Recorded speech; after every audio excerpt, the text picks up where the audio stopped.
मेरठ से भी अतुल हमारे साथ, हमारे सहयोगी लगातार बने हुए हैं। अतुल, अभी थोड़ी ही देर में मतगणना शुरू हो जाएगी, लेकिन हम क्योंकि बार बार मुद्दों की बात कर रहे हैं, क्योंकि पंचायत के चुनाव जो होते हैं या तो करीबी के तहत होते हैं या फिर मुद्दों पर होते हैं। कई बार ऐसा होता है कि हमारा कोई करीबी अगर प्रधान चुनाव में खड़ा हुआ है, हम जाकर वोट दे आते हैं, हम उतने मुद्दे नहीं देखते। लेकिन कई बार ऐसा होता है जब हम मुद्दे देखते हैं कि हमारे खेत तक ट्यूबवेल पहुंचा कि नहीं पहुंचा, हमारी सड़क बनी कि नहीं बनी, हमारे घर तक उज्ज्वला योजना पहुंची कि नहीं पहुंची, तो ऐसे में मेरठ का मतदाता सबसे ज्यादा जागरूक दिखाई देता है। यहाँ के किसान जब चौकड़ी लगाकर बैठते हैं तो वो इसी बात पर चर्चा करते हैं कि आपके खेत में क्या बोया गया और आपके खेत तक ट्यूबवेल का पानी पहुंचा, सरकार ने ये योजना बनाई थी, आप तक पहुंची कि नहीं पहुंची। तो मेरठ में आज का दिन अहम है, यहाँ के मतदाता काफी जागरूक हैं और चीजों को समझते हैं बहुत अच्छी से।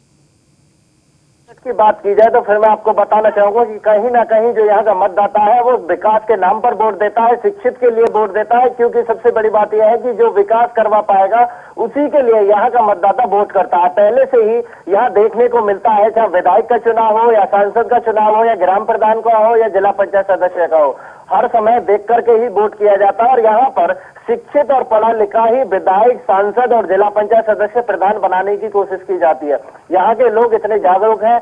बात करें कई गांवों की तो वहां पर देखने को मिला है कि पहले 5 वर्ष में लोगों के द्वारा अपने आपसी संबंध के द्वारा प्रधान बनाए गए थे, लेकिन अब की बार उनका भी यही कहना है, बुजुर्गों का भी, जवानों का भी, नौजवानों का भी, कि कहीं ना कहीं शिक्षित प्रधान बनाना है। और आज उस चीज का लोगों के अंदर इंतजार देखने को मिल रहा है। लगातार गांव के अंदर जाकर के देखा जाए तो स्थिति यह है कि लोग एक दूसरे से चौपाल लगा करके बैठ करके बात कर रहे हैं कि क्या व्यवस्था है, कौन प्रधान बनेगा और किसके लिए वोट की है। क्योंकि जो गांव के अंदर अनेक प्रत्याशी होते हैं, लेकिन प्रत्याशियों के अंदर भी जो देखा गया है कहीं ना कहीं जो शिक्षित है सबसे ज्यादा, जो पढ़ा लिखा है और जो ग्रेजुएट है, उनको वोट करने के लिए, क्योंकि जो अगर विकास वही करवा सकता है जो विकास की निधियों के बारे में जानता हो।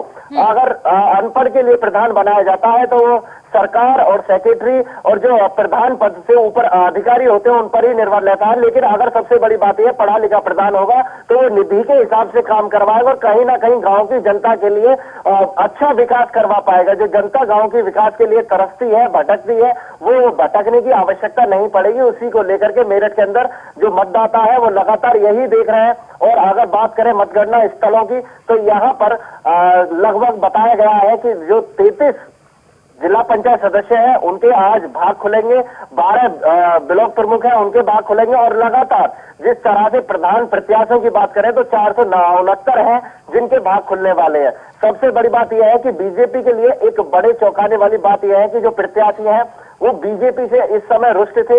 जो और इसी का जिक्र हम कर रहे हैं क्योंकि किसान वहां अच्छी खासी संख्या में है और हमने पश्चिमी उत्तर प्रदेश में देखा है इस बार कि किसानों में कितनी बेरुखी है और किसान ही सीधे सीधे इन चुनावों से जुड़ता है। रमन गुप्ता भी हमारे साथ में, हमारे सहयोगी कानपुर से बने हुए हैं। रमन, जिसका जिक्र मैंने मेरठ में किया, अतुल से जो सवाल किया, वही सवाल आपसे कि कानपुर में हमने वो देखा है यहाँ के लोगों को रोजगार नहीं मिलता तब बाहर पलायन करते हैं। सबसे बड़ी दिक्कत, जैसे हमने मेरठ का जिक्र किया कि मेरठ में लोग विकास के मुद्दे पर वोट करते हैं, लेकिन ये जो बेल्ट है पूरी, कानपुर कहिए, इटावा कहिए, औरैया कहिए, ये बेल्ट ऐसी है कि यहाँ प्रधान चुनाव में बाहर से लोग बुलवाए जाते हैं, यानी कि बस भेजी जाती है बाहर। लोकप्रिय चेहरे ज्यादा होते हैं महत्वपूर्ण, बजाय इसके कि मुद्दों पर चुनाव हो।